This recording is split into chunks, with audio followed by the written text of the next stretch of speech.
দে কোডে তোমাদের সবাইকে আবার স্বাগত জানাই। বেশ কিছুদিন ধরে আমাদের এই ইউটিউব চ্যানেলে কোনো ভিডিও আপলোডেড হয়নি, ফলে একটা শূন্যতা তৈরি হয়েছিল।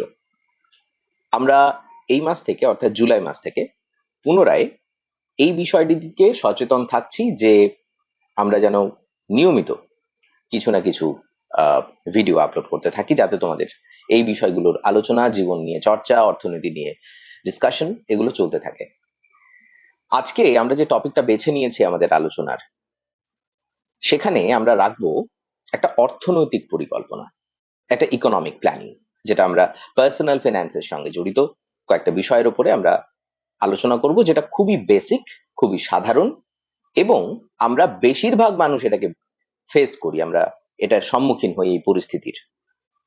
সেটা হলো, আমাদের প্রত্যেকের কিছু না কিছু উপার্জন আছে, আমরা প্রতি মাসে কিছু না কিছু উপার্জন করেই থাকি, এবং এরপরে যেটা হয় সেটা সম্পূর্ণ অন্য একটা পরিস্থিতি। অনেকের সামনে এটা পরিস্থিতি উঠে আসে এরকম যে তারা মাসের পুরো উপার্জনটা মাস শেষ হওয়া পর্যন্ত চালাতে পারে না। এমনও অনেকের হয় যে তাদের আহ সেই পুরো অর্থটা ফুরিয়ে যায় বা তাদের পুরো সঞ্চয় শূন্য হয়ে পড়ে। তোমাদের যাদের এরকম অসুবিধে হচ্ছে যে উপার্জনের বেশিরভাগ টাকাটাই তোমরা খরচ করে ফেলছো, আজকের ভিডিওটা তোমাদের সবার জন্য। আমি আশা করছি যে তোমাদের সবার এতে উপকার হবে। আমরা মূলত কয়েকটা পয়েন্টের উপরে বিষয়টাকে আলোচনা করতে চাইছি, যাতে করে তোমাদের পুরো বিষয়টা বুঝে নিতে সুবিধা হয়। দেখো, উপার্জন আমরা করছি মাসের শুরুতে এবং সেটা মাসের শেষ অবধি চলছে না, এর অর্থ হলো আমাদের অভ্যাসে কিছু পরিবর্তন আনা প্রয়োজন, এবং এই প্রয়োজনীয় পরিবর্তনগুলো আমাদের ক্ষেত্রে এতটাই গুরুত্বপূর্ণ যে আমরা যদি এটা না করি, দীর্ঘদিন ধরে যদি আমাদের এইভাবেই চলতে থাকে, অচিরেই আমরা কপর্দকশূন্য হয়ে পড়ব। তাই আমরা আজকে প্রধান 10টা পয়েন্টের উপরে আলোচনা করব, যাতে করে আমাদের অর্থনৈতিক পরিস্থিতিটা, অবস্থাটা ভালো হতে থাকে। প্রথমত, মাসের শুরুতে বাজেট করো। মাসের শুরুতেই যদি তোমার বাজেট থাকে, তুমি যদি এটা জানো যে কোন খাতে কতটা ব্যয় করতে হবে, তাহলে তোমার সব থেকে বড় সুবিধা হবে যেটা, যে তুমি অযথা অপচয় কম করবে। এবং এই বাজেটটা করা এই কারণেও জরুরি, তোমার কাছে এইটার অন্তত একটা রোডম্যাপ থাকবে যে কোথায় কোন খাতে কত টাকা খরচ হচ্ছে, তুমি তাহলে মানসিকভাবে প্রথম থেকে প্রস্তুত থাকতে পারবে। এটা হলো এক। 2 নম্বর বিষয়, ইম্পালস বাইং বন্ধ করা, অর্থাৎ হঠাৎ মনের খেয়ালে কিছু কিনে ফেলা। এটা যেটা তুমি করছো, কোনো জায়গায় সেল চলছে সেখানে তুমি ঝাঁপিয়ে চলে গেলে, তুমি কোনো ডিজিটাল মার্কেট প্লেস, যেমন তুমি ধরো অ্যামাজন, ফ্লিপকার্ট ইত্যাদি জায়গাতে, তুমি মিশো, নাইকা, ক্রমশ তুমি তোমার কেনাকাটা চালিয়ে যাচ্ছ এবং নিজেকে এই কথা দিয়ে রেখেছো যে এ মাসে আর কিনবো না, তৎসত্ত্বেও তুমি কিনছো। এটা কিন্তু কেনাকাটার জন্য হচ্ছে না, এটা মূলত তোমার নিয়ন্ত্রণহীনতার জন্য হচ্ছে। যে কাজটা তুমি করো, ইম্পালস বাইং যদি তোমার ডিজিটালি বেশি হয়ে থাকে, তাহলে ডিজিটাল অ্যাপগুলোকে সীমিত করে দাও, বা 1 মাসের জন্য অন্তত বন্ধ করে রাখো, বা সেটাকে ডিলিট করে রাখো, পরে আবার যদি প্রয়োজন মনে করো সেই সময় ইনস্টল করে নেবে। আর দ্বিতীয়ত, যদি তোমার এই উইন্ডো শপিং এর বিষয়টা থাকে, যে কন্টিনিউশনে তুমি কিছু না কিছু কিনতেই থাকছো, তাহলে নিজেকে কড়া অনুশাসনে রাখার চেষ্টা করো যে তুমি কিছু কিনবে না। এইটা যখন তুমি করবে, দেখা মাত্র সমস্ত কিছু তোমার চাই না, তোমার এত প্রয়োজনীয়তা নেই এই পার্থিব জগতে, কিছুটা নিয়ন্ত্রিত থাকা দরকার অন্তত তোমার অর্থনৈতিক পরিস্থিতি অনুসারে। সেটা যতক্ষণ না করবে বিরাট বিপদে পড়ে যাবে। তো ইম্পালস বাইং বন্ধ করতে হবে। তৃতীয়ত, ইএমআই এর ফাঁদে পড়া।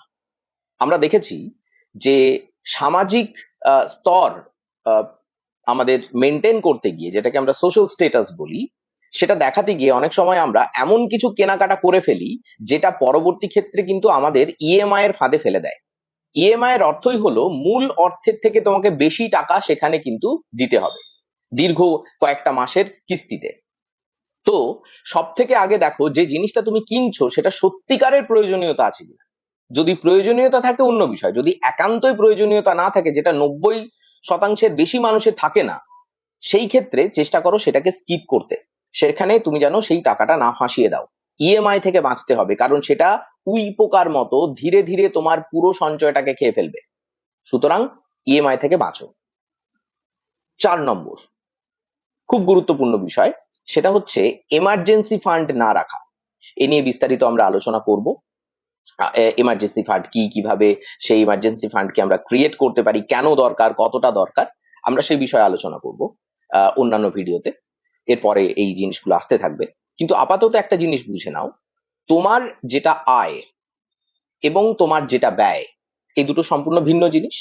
তুমি দেখো যে তোমার ব্যয় যেটা তুমি করছো, যেটা খরচ খরচ তুমি করছো প্রত্যেক মাসে, যেটা তোমার মিনিমাম দরকার বেঁচে থাকার জন্য, সেই টাকাটা কত প্রতি মাসে, এবং সেই অনুসারে সব থেকে কম 6 মাসের, সব থেকে কম 6 মাসের জন্য, এবং সব থেকে বেশি 1 বছরের জন্য তুমি একটা প্রস্তুতি নিয়ে রাখো পুরো অর্থনৈতিক সঞ্চয়ের জন্য। কারণ দুম করে যদি কোনো ক্রিটিক্যাল কন্ডিশন আসে, যখন তুমি হয়তো কর্মক্ষম রইলে না কিছু দিনের জন্য, বা তোমার কাজ করা সম্ভব হলো না, তোমার যেন এই সঞ্চিত অর্থ দিয়ে তোমার খরচগুলো চলতে থাকে।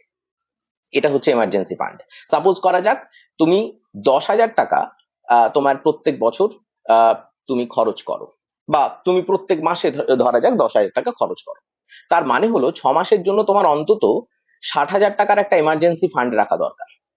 1 বছরের জন্য হলে তোমার 1,20,000 টাকার একটা এমার্জেন্সি ফান্ড রাখা দরকার। এটা করো। এটা একদিনেই হবে না, ধীরে ধীরে অল্প অল্প সঞ্চয় করো। এটার মাধ্যমে প্রথমে এমার্জেন্সি ফান্ড তৈরি করো। ইম্পালস বাইং বা এই ধরনের জিনিসগুলো করতে গিয়ে তুমি কি করছো, বা সারা মাসের শেষে যখন তোমার সব টাকা ফুরিয়ে দিচ্ছ, এইসব কিছুই হচ্ছে না তোমার। তুমি এমার্জেন্সি ফান্ড না রেখে যখন উপার্জন করতে শুরু করছো দীর্ঘদিন ধরে, তুমি আসলে নিজের জন্য একটা বিশাল রকম বিপদ ডেকে আনছো। এটা কিন্তু করবে না। পঞ্চমত, ফিফথ, বিভিন্ন সাবস্ক্রিপশনের ট্যাপে পড়ে যাওয়া। এই ট্র্যাপটা ভীষণ মানে আত্মঘাতী। আমরা নেটফ্লিক্স এর অ্যাপ্লিকেশন নিই, বিভিন্ন ওটিটি প্ল্যাটফর্মের অ্যাপ্লিকেশন নিই, যেগুলোতে আমরা সাবস্ক্রাইব করি। সত্যি কথা বলতে এগুলো আমরা এতটা সবসময় দেখিও না। চেষ্টা করো তোমার মানে মান্থলি, তোমার যদি এতটাই সেরকম পছন্দ হচ্ছে যে এই কোন একটা বিষয় তুমি দেখতে চাইছো বা কিছু, তাহলে একটা মান্থলি সাবস্ক্রিপশন নাও। সেটা কখন, যখন সেই জিনিসটার সঙ্গে তুমি সময় দিতে পারবে।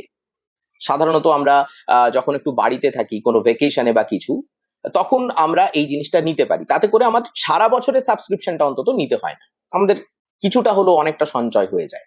তো এটা চেষ্টা করতে হবে একদম সাবস্ক্রিপশন না নেওয়া, অথবা অপ্রয়োজনীয় সাবস্ক্রিপশন গুলো পুরোপুরি বন্ধ করে দেওয়া। এটা যখন তুমি করবে, তুমি তোমার অর্থনৈতিক ভবিষ্যৎকে অনেক বেশি সুনিশ্চিত করবে। নাম্বার 6, সামাজিক যে চাপ এবং তার জন্য যে ব্যয়, সেটা না করা। লোকে কি বলবে এইসব ভেবো না। তুমি যখনই ভাববে লোকে কি বলবে, তখনই সেখানে লোক দেখাতে গিয়ে তুমি অপ্রয়োজনীয় কিছু গিফট দিয়ে দিলে কাউকে, কোন একটা পার্টি থ্রো করে দিলে।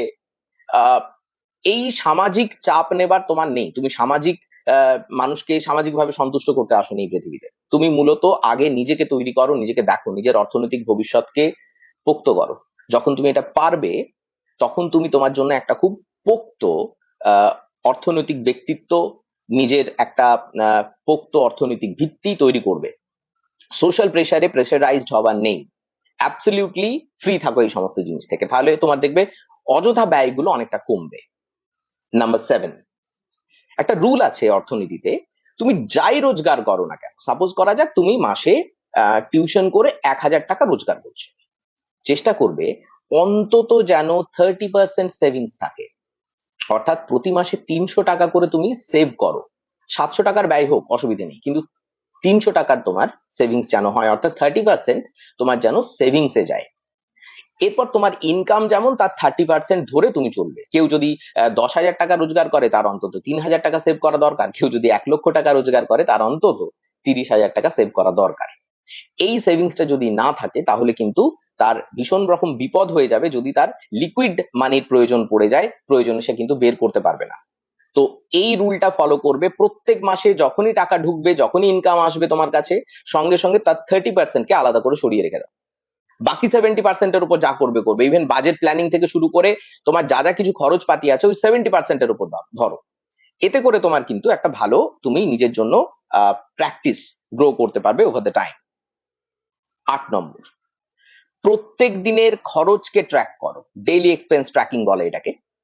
এটা যখনই তুমি ট্র্যাক করতে শুরু করবে, যে সেটা লিখে রাখো। কিভাবে লিখে রাখবে? এখন তো অনেক অ্যাপ আছে, ইভেন তোমার ডিজিটাল যে নোটবুক আছে, আমাদের ফোন তো নেই, আমরা অ্যাপ্লিকেশনের মাধ্যমে রাখতে পারি। সবসময় তো খাতা কলমে সম্ভব হয় না। যখনই যেটা খরচ করলে, আজকে সকালে একটা কেউ হয়তো 10 টাকার চা খেলে, বন্ধুদের সঙ্গে বিকেলে হয়তো একটুখানি আড্ডা দিতে গিয়ে 2 কাপ কফি খেলে, সেখানে 50 টাকা খরচ হলো। যে সময় যখনই খরচ হচ্ছে সঙ্গে সঙ্গে সেটা লিখে রাখো। এতে করে তুমি কিন্তু তোমার মান্থলি যে এক্সপেন্সটা, যেটা তোমার হাত খরচ বলে চালাচ্ছ, সেটা তুমি ট্র্যাক করতে পারবে। এবং চেষ্টা করো সবার আগে হাত খরচটাকে কমাতে।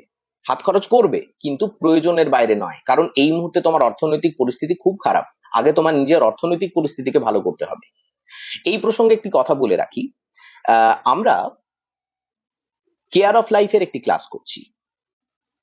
অলরেডি আমাদের 2টো সেশন হয়ে গেছে, তৃতীয় সেশন এই জুলাই মাস থেকে শুরু হয়েছে। এখানে অর্থনীতি, ব্যক্তিগত অর্থনীতি, স্বাস্থ্য, মানসিক অবস্থা, আহ, আমাদের ভবিষ্যতের লক্ষ্য, টার্গেট ইত্যাদি সমস্ত কিছু নিয়ে পুরো জীবনকে গুছিয়ে নেওয়ার উপর আমরা আলোচনা করছি। এবং এটাতে আমাদের একটা ব্যাপক রেসপন্স এসছে। আহ, আমরা কখনো ভাবতেই পারিনি যে এত রেসপন্স আসবে। 120-30-এর ওপর জন মানুষজন আমাদের সঙ্গে প্রত্যেকটা সেশনে জয়েন করছেন। এবং সেখানে আমরা খুব পজিটিভ রেসপন্স পাচ্ছি। তোমাদের যদি মনে হয় তাহলে আমাদের এই সেশনে জয়েন করতে পারো। এর জন্য সামান্য, অত্যন্ত ন্যূনতম একটা সাম্মানিক রাখা হয়েছে, মাসিক 89 টাকা, 89 রুপিস। তার এনরোলমেন্টের ডিটেল আমরা আমাদের এই মুহূর্তে তোমরা স্ক্রিনে দেখতে পাচ্ছ। এই স্ক্রিনে যে নাম্বার দেওয়া আছে সেখানে তোমাদের প্রয়োজনীয় যে ডিটেল দ্বিতীয় ছবিতে দেখতে পাচ্ছ, সেখানের অনুসারে তোমরা দিয়ে দাও সেই নিচে দেওয়া তথ্য অনুসারে, এবং হোয়াটসঅ্যাপে পাঠিয়ে দাও যে নম্বরটা দেওয়া আছে, আমরা এনরোল করে নেব এবং আমাদের ক্লাসে তোমরা জয়েন করতে পারো। তো 8 নম্বর যে পয়েন্টটাতে আমরা ফিরে আসি, সেখানে যে কথাটা বলা হলো যে ডেইলি এক্সপেন্স ট্র্যাকিং, এতে করে তোমরা নিজেদের খরচটাকে কিন্তু সীমিত করতে পারবে। যখনই তোমাদের খরচ সীমিত হবে তখন তোমরা কিন্তু বেটার লাইফস্টাইল লিড করতে পারবে। পয়েন্ট নাম্বার 9, দেখো আমাদের একটা লাইফস্টাইল ইনফ্লেশনের বিষয় আছে। এটাতে এই ফাঁদটিতে পড়া যাবে না। লাইফস্টাইল ইনফ্লেশন মানে, যখন আমি 1000 টাকা রোজগার করছি তখন আমার কাছে 700 টাকা ব্যয়। যখন আমি 10,000 টাকা রোজগার করছি তখন আমার কাছে যেন সেটা 7,000 টাকা ব্যয় না হয়ে যায়। আমার অবশ্যই 700 টাকা ব্যয় আমি অবশ্যই থাকবো না, কিন্তু সেটা যেন 7,000 টাকা ব্যয় না হয়ে যায় সেটাও দেখতে হবে। আমি যেন অন্তত 5,000, 4,500, 5,000 বা 6,000-এর মধ্যে নিজেকে সীমিত রাখতে পারি। আমার যেন অতিরিক্ত 1,000 টাকাটা সেভ হয়। আমি যদি 1,00,000 টাকা রোজগারে যাই, অবশ্যই আমার 70,000 টাকা আমার খরচ করা চলবে না। সেখানে যেন আমি যেন তেন প্রকারেণ 50,000 টাকার মধ্যে, 40,000 টাকার মধ্যে, 50,000 টাকার মধ্যে নিজেকে সীমিত করতে পারি। তাহলে অতিরিক্ত ওই 30, মানে অতিরিক্ত যে ওই 60,000 টাকাটা, 50-60,000 টাকাটা, সেটা আমি সঞ্চয় করতে পারবো। সুতরাং লাইফস্টাইল ইনফ্লেশন কিন্তু আনুপাতিক হারে বাড়বে না। যে তুমি এখন কম রোজগার করছো বা যা রোজগার করছো তাতে যা ব্যয় হচ্ছে, তুমি সেটাই অনুপাতে যদি পরবর্তী ক্ষেত্রে ব্যয় করতে যাও তাহলে তো পুরো ফতুর হয়ে যাবে। সেটা করা যাবে না। তোমার লাইফস্টাইল বাড়বে কিন্তু তোমার এক্সপেন্স যেন ডাউন টু আর্থ থাকে, সেটা যেন একদম প্রয়োজন ছাড়া না সরে। তাহলে তুমি তোমার জন্য একটা অর্থনৈতিক ভবিষ্যৎ ভালো রকম গড়তে পারবে।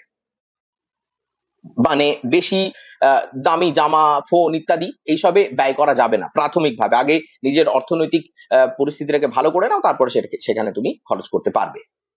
সবশেষে 10 নম্বর, ছোট ছোট খরচ অবহেলা করা বা এড়িয়ে যাওয়া। দেখো ছোট ছোট খরচ বলতে, তোমার মনে হলো যে এখানে এই টাকাটা আমি দিয়ে দিই, এতে এই খরচটা আমি করে দিই, এতে বোধহয় ভালো হবে। যেমন তুমি ধরো আহ মানে বন্ধুরা এসছে, সেখানে তুমি তাদের রিসিভ করতে গিয়ে অতিরিক্ত কিছু খরচ করে ফেললে, দরকার নেই। তুমি খরচ যদি করো, বন্ধুদের সঙ্গে তুমি যেমন ভাবে মেশো, যেমন ভাবে কথাবার্তা বলো, সেভাবেই থাকো। তোমার বাড়িতে কোনো গেস্ট এসছে, তুমি দেখো যে তোমার সেই মাসের বাজেটিং কি আছে, সেই অনুসারে তুমি সেটাকে বাজেট করার চেষ্টা করো। অবশ্যই খরচ করবে, কিন্তু সেই খরচটা যেন তোমার সীমার বাইরে গিয়ে না হয়। তোমার যেন এরকম না বলতে হয় যে আমি এটা টাকাটা পরের মাসে গিয়ে তোমায় দেবো, তুমি আপাতত মালটা আমাকে দাও, জিনিসটা আমাকে দাও, আমি বাড়িতে তৈরি করে নিই বা এই জিনিসটা আমি সার্ভ করে দিই, তারপরে আমি এসে দিচ্ছি। এই পরিস্থিতি যাতে না তৈরি হয়। তোমাকে দেখতে হবে তোমার সীমার মধ্যে থেকে যেন তুমি ব্যয় করছো। চলো ছোট ছোট ব্যয়, যেটা এক্সট্রা ব্যয়, অ্যাডেড ব্যয় হিসেবে তুমি চালিয়ে দিচ্ছ, সেটা কিন্তু করা যাবে না। বা নিজের জন্য, সাপোজ করা যাক তুমি কোথাও সেল দেখতে পেলে এবং তোমার বাজেট আছে সেবারে হয়তো 2,000 টাকা, অথচ সেলে তুমি দেখলে যে অতিরিক্ত কিছু জিনিস 2,500 টাকা দিলে আমি পেয়ে যাচ্ছি, এটা অতিরিক্ত ব্যয়। তুমি 2000 টাকার মধ্যে সীমিত থাকো। এই যে মানসিক কন্ট্রোল, এই যে মানসিক নিয়ন্ত্রণ, এটা তোমার অর্থনৈতিক ভবিষ্যৎকে আরো পোক্ত করবে। একটা কথা জানবে, যখন তুমি রোজগার করছো তখন সেটা তোমার সারা মাসের কষ্টার্জিত অর্থ, সেটা যেন ক্যারি ফরওয়ার্ড হয়, সেটা যেন ক্যারি ফরওয়ার্ড হয় পরের মাসে, কিছুটা যেন তুমি একটু একটু করে প্রত্যেকটা মাস থেকে নিয়ে পরের বছরের জন্য একটা ভালো সঞ্চয় তৈরি করতে পারো। তবে তোমার জন্য একটা ভালো অর্থনৈতিক ভবিষ্যৎ গড়ে উঠবে।